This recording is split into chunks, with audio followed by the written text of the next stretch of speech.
السلام علیکم پیارے بچوں، آج جو کہانی آپ کے لیے میں لے کر آیا ہوں وہ ایک بہت ہی زبردست کہانی ہے جس کا عنوان ہے اللہ دیکھ رہا ہے۔ یہ کہانی ایک کسان اور اس کے 3 بیٹوں کی ہے۔ کسان کا نام عبد المنان تھا جو کھیتوں میں کاشتکاری کرتا تھا اور اس کے بیٹے اس سے بہت محبت کرتے تھے۔ کسان نے ایک دن سوچا کہ ان تینوں کا امتحان لیتا ہوں۔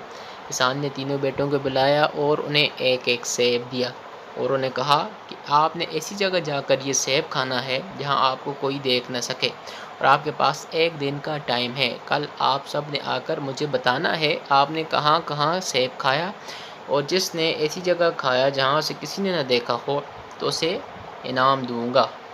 تینوں بیٹے چلے گئے۔ اگلے دن تینوں بیٹے واپس آئے تو کسان نے سب سے پہلے بڑے بیٹے علی سے پوچھا کہ بیٹا تم نے سیب کہاں کھایا؟ علی نے جواب دیا کہ ابا جان، میں نے سیب ایک درخت کے پیچھے چھپ کر کھایا جہاں مجھے کوئی نہ دیکھ سکا۔ پھر انہوں نے دوسرے بیٹے عبد الرحمن کو بلایا اور ان سے پوچھا تو انہوں نے کہا میں نے اپنے کمرے کے ایک کونے میں چھپ کر کھایا جہاں کوئی بھی مجھے دیکھ نہ سکا۔ پھر انہوں نے اپنے تیسرے بیٹے سب سے چھوٹے بیٹے یوسف کو بلایا جو کہ بہت ذہین تھا۔ یوسف کو بلایا تو یوسف نے کہا والد صاحب، جب میں نے سب کو دیکھا اور مجھے یاد آیا کہ اللہ پاک کی ایک صفت، ایک اسم البصیر ہے جس کا معنی ہے وہ ہر جگہ دیکھتا ہے، وہ سب کو دیکھتا ہے، تو اس سے میں جب کہاں ایسی جگہ کہاں ہوگی جہاں میں چھپ کر کھا سکتا ہوں، تو میں نے سوچا ایسی کوئی جگہ نہیں ہو سکتی۔